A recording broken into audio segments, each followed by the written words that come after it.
오늘은 교회력으로 종려주일입니다. 종려주일.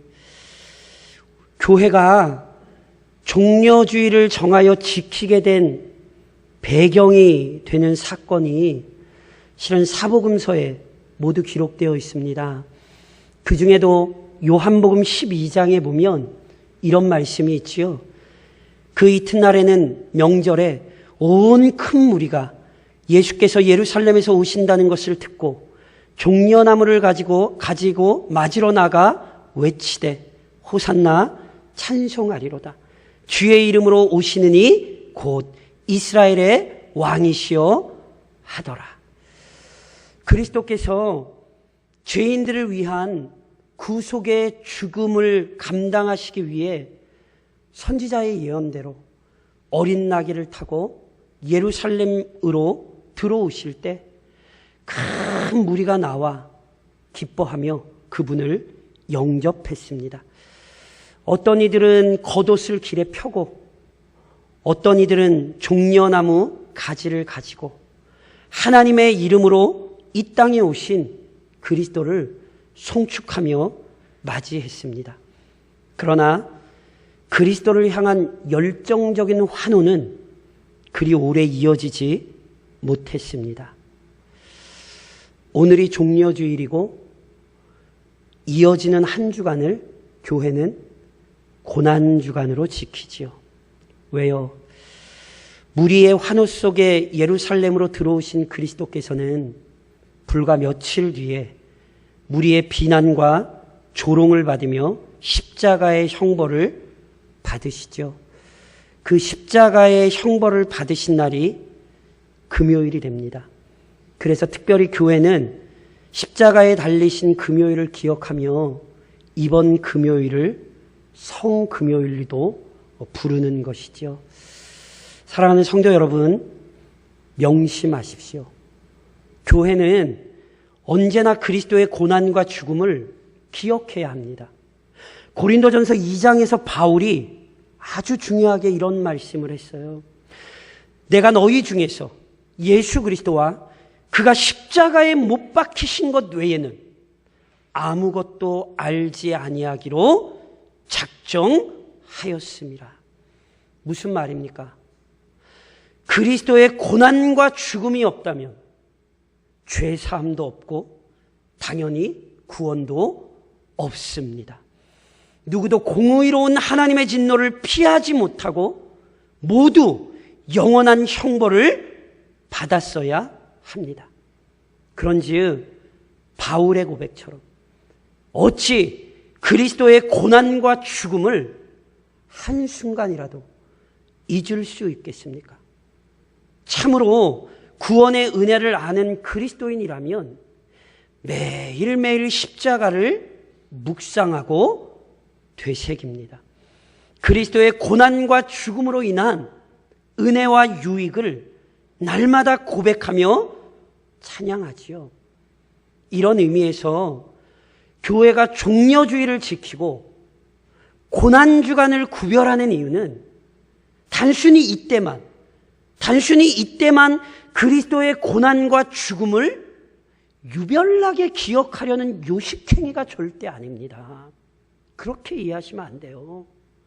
오직 기독교 신앙의 중요한 기초요 근거가 되는 그리스도의 고난과 죽음을 언제나 교회가 보존해야 할 바른 진리로 확신하고 그 신앙 고백을 견고히 하기 위해 우리가 이 절기를 지키는 것입니다.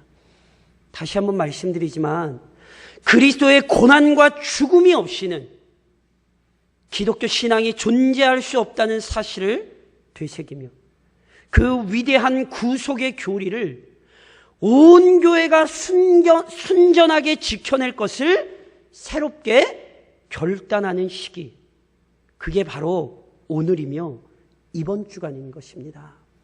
그런즉 오늘도 그리스도의 고난과 그의 죽음에 근거하여 세워진 교회로서 또한 이 진리를 철저히 보존하고 가르치고 전파해야 할 사명을 맡은 교회로서 그리스도의 고난과 진리에 관한 영광스러운 교리를 마음과 영혼에 깊이 새겨야 합니다. 영광의 십자가를 묵상하며 죄인들에게 임한 위대한 구원에 감사하고 찬양해야 하는 것입니다.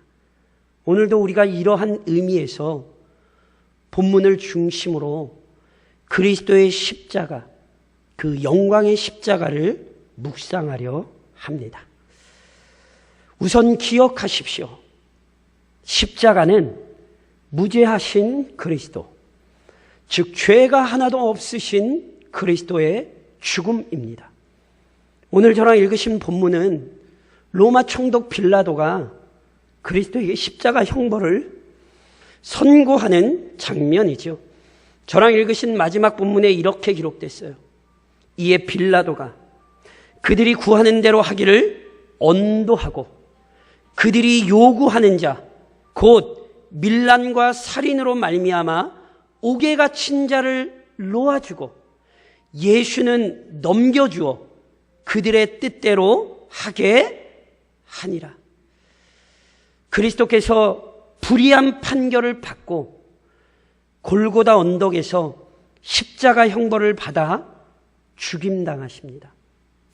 그런데 본문에 기록된 그리스도에게 십자가 형벌이 확정되기까지의 이 일련의 상황들은 오히려 그리스도에게 아무 죄가 없다는 사실을 잘 기술하고 있습니다.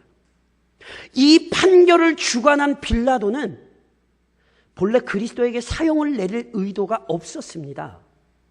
왜냐하면 그리스도를 향한 고소와 비방이 조작된 것임을 알았기 때문입니다. 그래서 마가복음 15장에 보면 이런 말씀이 기록되어 있어요. 이는 그가 빌라도를 얘기합니다. 이는 빌라도가 대제사장들이 시기로 예수를 넘겨준 줄 알미러라. 빌라도는 예수님께서 대제사장들의 시기로 붙잡혀 오신 걸 알아요. 그래서 그리스도께서 잡혀오셨을 때 처음부터 무죄를 선고합니다. 실은 23장 전체가 빌라도의 법정에서의 사건인데 실은 저랑은 일부만 읽으신 거거든요. 그 시작되는 23장 4절에 보면 이미 이런 말씀이 있어요. 빌라도가 대제사장들과 무리에게 이르되 내가 보니 이 사람에게 죄가 없도다. 이 사람에게 죄가 없도다. 빌라도는 아주 분명하게 그리스도에게 어떠한 죄도 없다고 판단하고 밝히 말했습니다. 그리스도를 향한 고소가 전혀 옳지 않고 부당하다는 사실을 지적했습니다. 그럼에도 대적들은 이 합당한 판결에 굴복하지 않고 막무가내로 무조건 유죄를 주장했어요. 그래서 실은 빌라도가 어떻게 했는지 아세요? 이 판결을 다른 사람에게 넘겨버립니다. 그때 이 판결을 넘겨받은 사람이요, 바로 세례 요한을 죽였던 헤롯이에요. 그래서 누가복음 23장 이어지는 6절로 7절에 보면 이런 기록이 있어요. 빌라도가 듣고 그가 갈릴리 사람이냐 물어, 예수님께서 갈릴리 사람이냐 물어 그것을 알고는 헤롯의 관할에 속한 줄을 알고 헤롯에게 보내니 그때의 헤롯이 예루살렘에 있더라. 빌라도는요, 이 불법한 재판에 말려들기가 싫었어요. 근데 마침 헤롯이 예루살렘을 찾았다는 얘기를 들었어요. 게다가 예수님께서 머무신 지역이 갈릴리역이거든요. 갈릴리. 근데 이 헤롯이 누구냐면 갈릴리 지역의 책임자였어요. 그러니까 헤롯에게 예수님을 넘겨버리는 거예요. 이 소동을 알아서 해결해 주기를 바랬죠. 그런데 빌라도의 의도대로 되지를 않아요. 왜요? 헤롯도 무죄로 판단했기 때문에 그래요. 그래서 대제사장들과 서기관들이 예수와 함께 헤롯 앞에 와서 헤롯 앞에서 힘써 고발했거든요. 그런데 없는 죄를 어찌만 됩니까? 헤롯 역시 없는 죄를 뒤집어 씌울 수는 없어서 판결을 거부해요. 그리고 다시 빌라도에게 보내는 거예요. 물론 이 결정에는요, 이 교활한 성품의 소유자였던 헤롯의 정치적인 고려가 상당히 포함되어 있어요. 제가 지금 말씀드렸듯이 로마에 의해 갈릴리오 지역을 다스렸던 사람이 이 헤롯이거든요. 그런데 이 헤롯은요, 유대 사람이 아니에요. 유대 백성이 누구보다 미워하는 에돔 사람이에요. 그리고 이 헤롯이 자기 동생 빌립의 아내 헤로디아를 취하는 그러니까 이방인들도 웬만해서 안 하는 이 부정한 일을 헤롯이 행했어요. 게다가 이 일을 책망했던 사람, 즉 세례 요한을요, 자기의 평판을 위해서 잡아 죽였단 말이에요.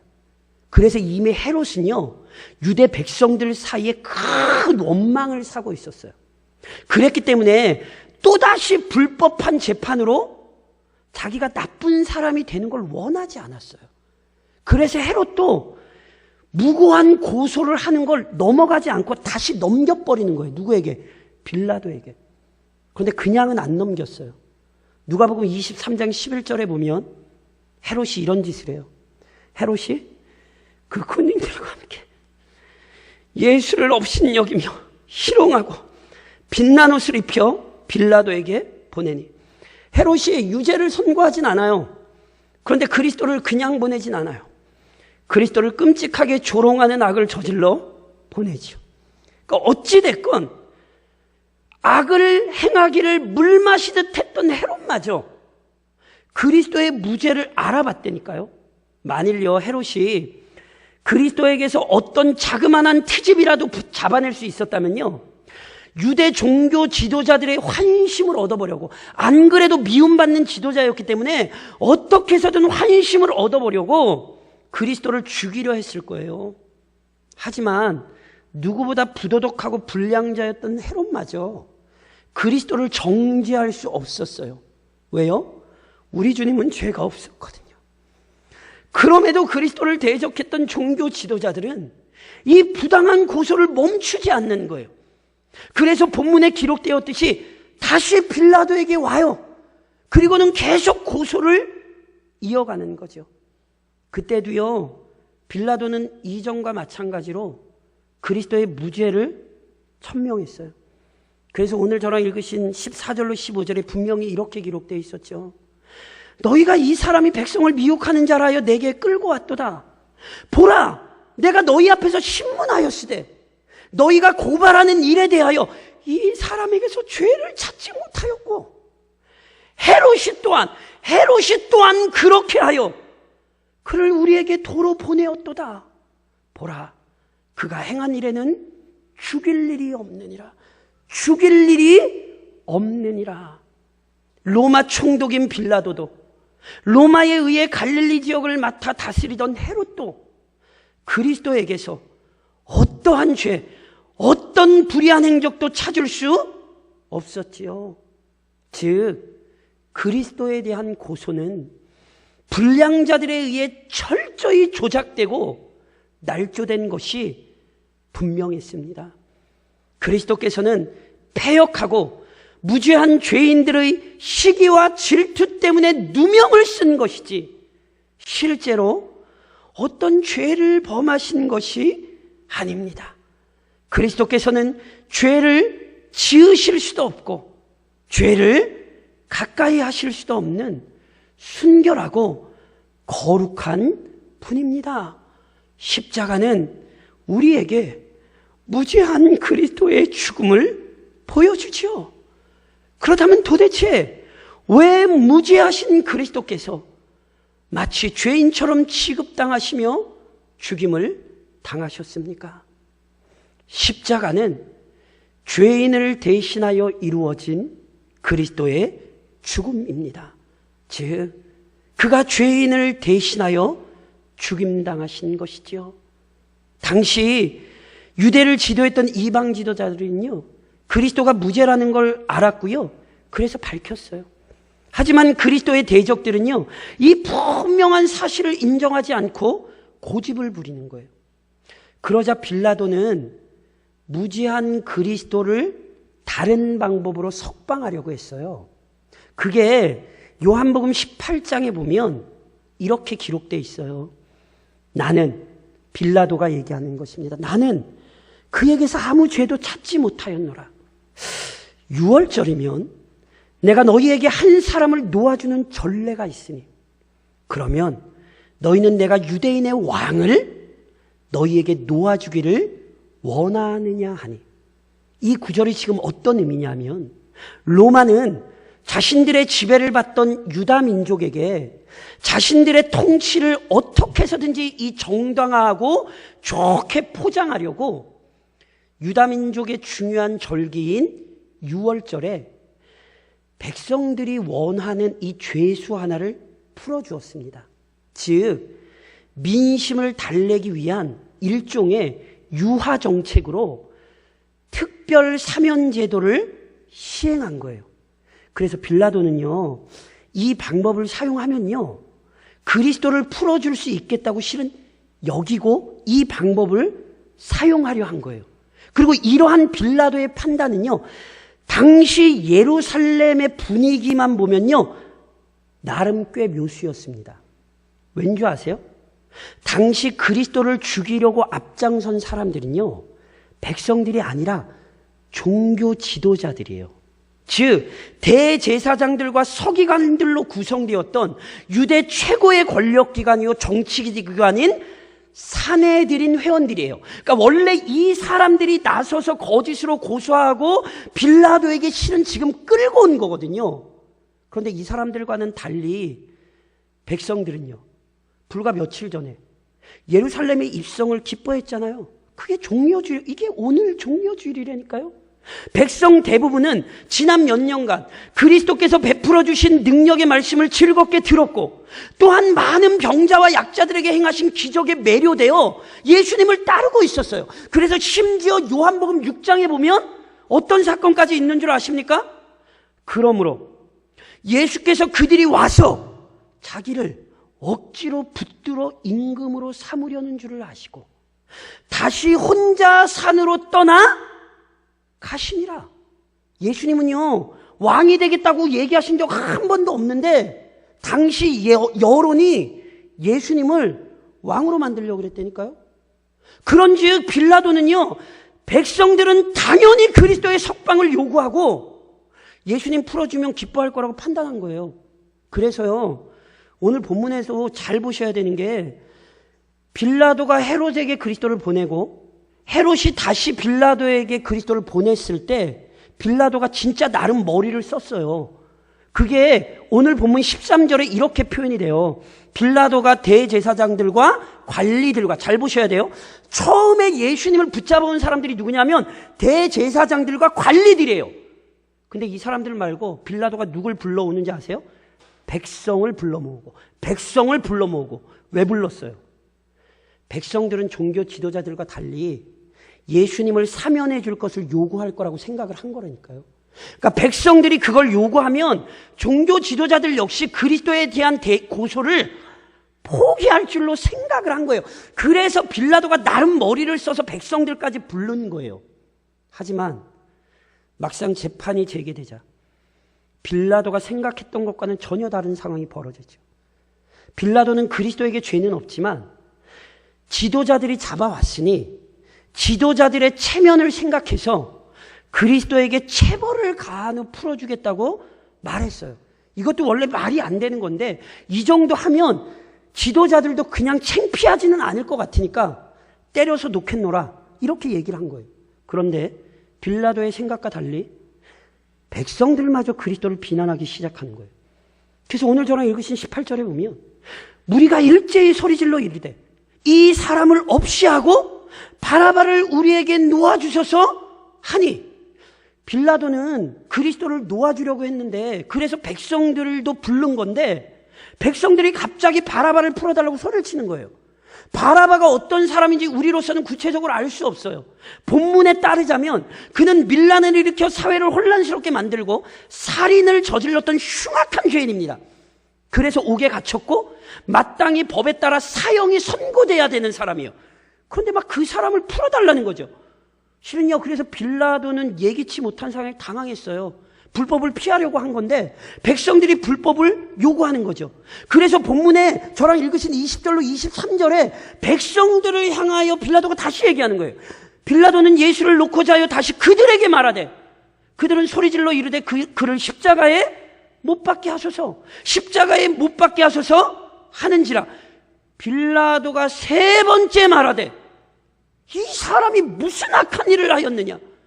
나는 그에게서 죽일 죄를 찾지 못하였나니 때려서 놓으리라 하니 그들이 큰 소리로 재촉하여 십자가에 못 박기를 구하니 그들의 소리가 이긴지라.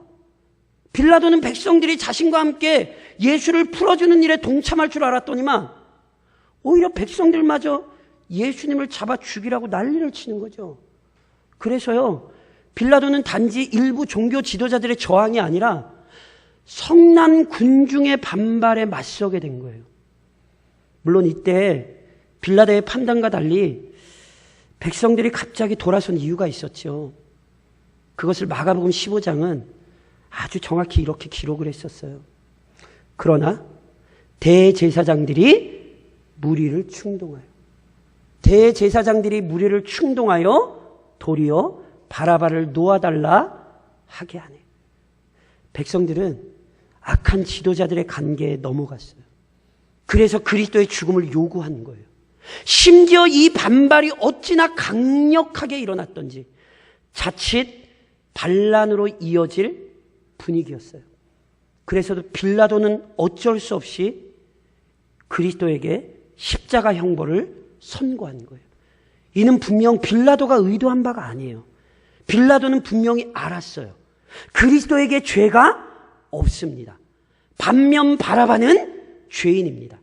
그런즉 그리스도에게 십자가 형벌을 선고하는 것은 참으로 불법적인 일이고 흉악한 죄수 바라바에게 아무 처벌도 시행하지 않고 풀어준 건 역시 가당치 않은 일이죠. 하지만 이처럼 부당하고 불의한 일이 빌라도의 법정에서 순식간에 벌어졌습니다. 의로우신 그리스도께서 끔찍한 죄인을 대신하여 죽임당하시는 일이 발생했습니다. 잊지 마십시오. 이 일은 누군가 지어낸 이야기가 아니라 이 역사 속에 실제로 발생한 사건입니다. 그래서 우리는 오늘 이 십자가를 묵상해야 합니다. 그리고 이 십자가를 묵상하며, 즉 무죄하신 그리스도의 십자가 죽음을 묵상하며 더욱 그리스도를 의지하십시오. 그리스도께서는 분명 무죄하신 분입니다. 놀랍게도 그에게 십자가가 선고되는 성경의 기록 자체가 그의 무죄를 우리에게 보여주죠. 그분은 죄가 하나도 없는 순결한 분입니다. 하지만 무죄하신 그리스도께서 죄인 취급을 받으시고 십자가 형벌로 죽임 당하시죠. 도대체 왜 죄가 없으신 그리스도께서 죄의 삭신 사망을 경험하셔야 합니까? 이 일에 대해 이미 이사야 선지자는 이 그리스도의 고난과 죽음에 관해 이사야 53장에 이렇게 예언했지요. 그가 찔림은 우리의 허물 때문이요, 그가 상함은 우리의 죄악 때문이라. 그가 징계를 받음으로 우리는 평화를 누리고 그가 채찍에 맞음으로 우리는 나음을 받았도다. 그의 죽음이 우리를 위한 것입니다. 그리고 이 예언을 성취하러 오신 그리스도께서도 친히 자신의 죽음의 의미를 마태복음 20장 28절에서 이렇게 말씀하시죠. 인자가 온 것은 섬김을 받으려 함이 아니라 도리어 섬기려 하고 자기 목숨을 많은 사람의 대속물로 주려 함이니라. 그분이 무죄하신 분이기에 죄인들을 위한 중보자가 되실 수 있었습니다. 그분이 무죄하신 분이기에 죄인들을 대신하여 자기 생명을 내어주실 수 있었습니다. 무죄하신 그리스도의 죽음이 없었다면 절대로 죄인들이 용서받을 수 없었습니다. 그런즉 오직 그리스도를 영원한 구원자요 유일한 구원자로 믿으십시오. 오직 그리스도 안에서 모든 죄가 해결됐다는 사실을 믿으십시오. 그리스도의 죽음이 바로 나의 죄를 위한 것이라는 사실을 받아들이십시오. 또한 여전히 그리스도 안에서만 우리의 모든 허물이 용서받는다는 사실도 믿으십시오. 오늘도 우리가 하나님의 은혜를 누리며 사는 것 우리가 잘해서가 아니라 무죄하신 그리스도의 죽음 때문이라는 사실을 잊지 마십시오. 그런즉 십자가를 묵상하며 무죄하신 그리스도를 더욱 의지하십시오. 그분을 신뢰하며 오직 그분을 따르십시오. 동시에 죄인을 대신하신 그리스도의 십자가 죽음을 묵상하며 그리스도를 위해 살아가십시오. 그리스도는 단순히 바라바라는 죄수 한 사람을 대신하여 십자가를 지신 것이 아닙니다. 그리스도께서는 하나님께서 택하신 모든 죄인을 위하여 죽임당하셨습니다. 그리고 그가 죽임당하셨기에 죄인들에게 놀라운 변화가 일어나는 것이지요. 고린도 후서 5장에서 바울이 어떻게 우리에게 가르칩니까? 하나님이 죄를 알지도 못하신 이를 우리를 대신하여 단순히 바라바가 아니라 우리를 대신하여 죄로 삼으신 것은 우리로 하여금 그 안에서 하나님의 의가 되게 하려 하심이라. 그리스도께서 죄인을 대신하여 죽임당하셨기에 죄인이 하나님의 의가 될 수 있었습니다. 즉 사망과 저주에 붙잡혔던 추악한 죄인이 거룩하신 하나님의 자녀가 되었습니다. 이걸로 끝이 아닙니다. 거룩하신 하나님의 자녀가 되었으니 이제 하나님의 영광을 드러낼 수 있습니다. 이전에는 죄의 열매밖에 맺을 수 없었지만 이제 의로운 열매를 맺을 수 있습니다. 그리고 당연히 맺어야 합니다. 단언컨대 그리스도께서 우리를 위해 생명을 주셨으니 우리의 생명은 그리스도의 것입니다. 로마서 14장에서 그래서 바울이 우리에게 뭐라 가르칩니까?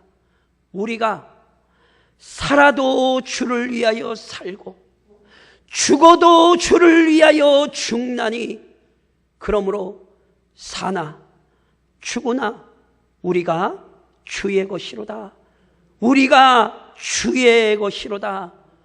그런즉 십자가를 묵상하며 나를 위해 대신 죽임당하셨던 그리스도를 기억하고 그분을 위해 사십시오. 오직 그리스도의 영광을 위해 그 모든 인생을 살아가는 사명자가 되십시오. 마지막으로 그리스도의 십자가 죽음을 묵상하며 오직 하나님께 영광 돌리십시오. 빌라도는 그리스도 풀어주려 했어요. 하지만 그렇게 하지 못했어요. 왜요? 명심하십시오. 이 모든 일은 철저하게 하나님께서 작정하신 대로 이루어진 것입니다. 그리스도께서는 단순히 그를 대적하던 자들 때문에 죽임당하신 것 아닙니다. 그리스도는 단지 종교 지도자들 때문에 죽임당하신 것도 아니고 단순히 무지한 유대인 때문에 죽임당하신 것 아니에요. 빌라도가 힘이 없어서 예수님 십자가에 넘겨준 것 아니에요. 요한복음 3장 16절이 우리에게 가르치는 신비가 무엇입니까? 하나님이 세상을 이처럼 사랑하사 독생자를 주셨으니 이는 그를 믿는 자마다 멸망하지 않고 영생을 얻게 하려 하심이라. 기억하십시오. 하나님께서 죄인들을 살리시려고, 우리를 구원하시려고 그의 아들을 내어주셨습니다. 그런데 십자가를 묵상하며 오직 우리의 선한 아버지이신 하나님께 감사하고 찬양하십시오. 그 위대하신 하나님의 사랑을 어떤 순간에도 의심하지 마십시오. 자기의 아들을 죽여 우리를 살리신 하나님이 코로나라고 우리를 버리시겠습니까? 지금 이 땅에 어떤 문제로 우리를 버리시겠습니까? 어리석은 자가 되지 마십시오. 오직 믿음으로 사십시오. 그러니 이번 한 주간도 십자가를 묵상하십시오. 죄인들을 대신하여 죽임당하셨던 그 그리스도의 십자가를 묵상하십시오. 자기 아들을 내어주셨던 그 하나님의 사랑 십자가를 묵상하십시오. 그리하여 그 십자가의 영광스러운 은혜 안에 새로운 한 주간을 살아가시기를 우리를 위해 죽임당하셨던 그리스도의 이름으로 권면드립니다.